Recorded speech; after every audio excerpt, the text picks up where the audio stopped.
Hello, uh, I'm here planning actually doing the presentation as it was proposed. So my putative presentation is going to be on learning strategy training and cooperative learning and multiple intelligences. These concepts, they are very important because they give autonomy for the student. The student is like more independent to be aware of things that he needs and that he can do in order to achieve better results on language teaching, on language learning as a better saying. So it's divided in learning strategy, and learning strategy has its objectives and principles. One of the objectives of this sort of strategy is to, prior to the lesson, the teacher led students leading, students learning. Actually, they were reading some journals, and while the students were there, the students regularly write about what they know and how they are learning. The teacher has also been interviewing students. This is one of the objectives of the lesson, and the principle related to this is that students' prior knowledge learning experience should be valued and built upon. The second objective, that the teacher decides to have the students work on the strategy of advanced organization. Studying certain learning strategy will contribute to academic success, so the students will learn what would be better for him, how he can learn better. The teacher models the use of strategy using and think aloud demonstration. The teacher's job is not only to reach language, but also to teach learning. The students practice the new learning strategy. For many students, strategy have to be learned. The best way to do this is on hands-on experience. The students evaluate their own success learning to the strategy. They modify the strategy to learn, and the students need to become independent and self-regulated learners and self-assessment. This method helps students to be autonomous, helping students define what to learn and the deadline of it. The strategy in the lesson we have just observed the example of what Chumot and O'Malley said, called metacognitive strategies that are used to plan, monitor, and evaluate learning tasks. Other examples of metacognitive strategies include arranging the conditions that help one learn. What conditions help you learn the best? That may be the question the teacher needs to give the students or to ask them in order for them to know what is better for them to learn. The student should establish his/her learning, and this can be fixed as loud repetition, remembering, creating communication environment, using effective control to assist the learning. The second that we are going to talk is cooperative learning. The teacher teaches students collaboratively and social skills so that they can work together cooperatively. Indeed, it's not only a way of learning, but also a theme to be communicated and studied about, as Jacobson said. Jacobs. The objectives: the vocabulary lesson will be done in groups, students will help each other.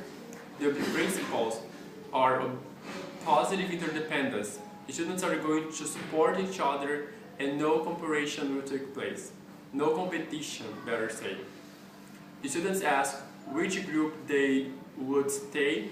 Teacher says this is the group for 1 week, and then the students are going to encourage each other, and they are going to be divided in mixed groups in levels of proficiency and ethnic groups that are mixed as well.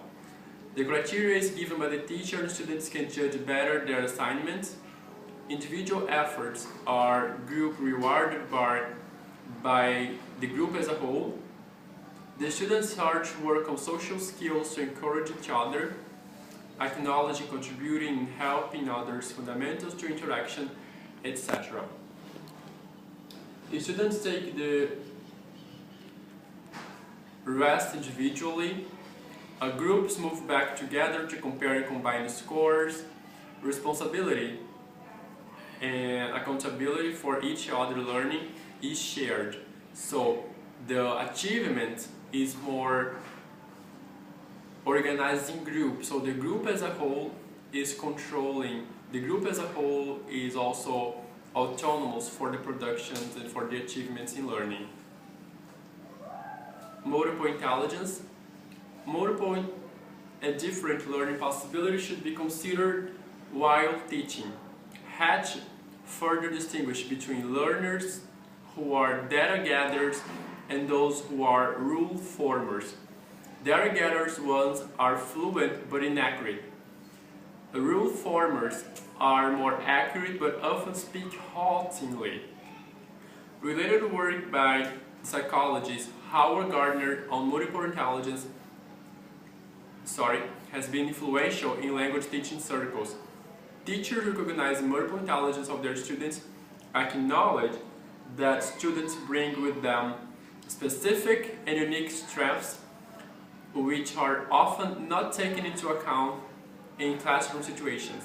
Gardner has theorized that individuals have at least 7 distinct intelligences that can be developed over a lifetime, and the 7 intelligences are logical, mathematical, the ability to use a number effectively to see abstract patterns and reason well, visual, spatial, the ability to orient oneself and environment to create mental images, and sensitive to shape, size and color, body, kinesthetic, the ability of using the body to express oneself and solve problems, musical and rhythmic, an ability to organize total patterns, insensibility to rhythm, pitch and melody, interpersonal, the ability to understand another person's mood, feelings, motivations and intentions, intrapersonal, the ability to understand oneself and to practice self-discipline, verbal linguistics,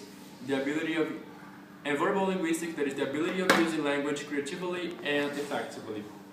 What happened is that the teacher, recognizing multiple intelligence, he should create a standard of development for each kind of student. So if he realized his students are more mathematical intelligent, so that he should prepare puzzles, riddles, things for the students to be more, how can I put it, willing to participate of the class. And the last one, the comparative study that was happening in Indonesia by Kilduran, the study showed that there was no statistically difference in acquiring physical concepts due to cooperative learning group division based on multiple intelligence theory and previous achievement. So actually the study was just taking samples to prove that these concepts, they are very valued and the students can have high level of achievements if they are working cooperatively, if they are working each other to achieve their goals and not in a competitive situation, because they are going to help each other and they are going to grow together in a situation of social constructivism.